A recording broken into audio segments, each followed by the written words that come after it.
நீயும் உன் தங்கச்சியும் சேர்ந்து இன்னும் இடம் போட்டு வச்சிருக்கீங்க.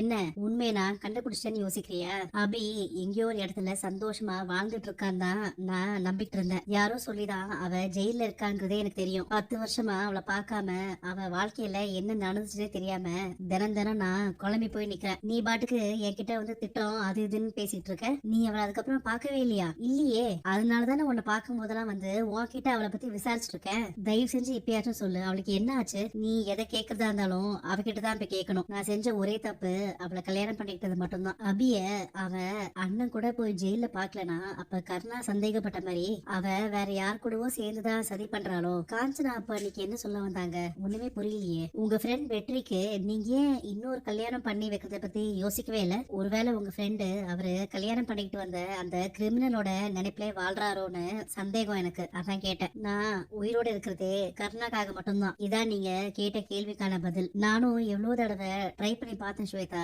அவன் ஒத்துக்க மாட்டேங்கிறான். ரொம்ப பிடிவாதமா இருக்கான். அந்த பிடிவாதத்துக்கு அவர் சொன்னதுதான் உண்மையான காரணமான முதல்ல கண்டுபிடிங்க. நீ சந்தேகப்பட்ட மாதிரி உன்னை பிளாக்மெயில் பண்றவனோட அந்த அபிக்கு கூட்டு இருக்குமோன்னு எனக்கு தோணுது. சம்பந்தமே இல்லாம இவ்வளவு வருஷம் கழிச்சு திடீர்னு ஒருத்தன் மிரட்டுறான், பணம் கேக்குறானா?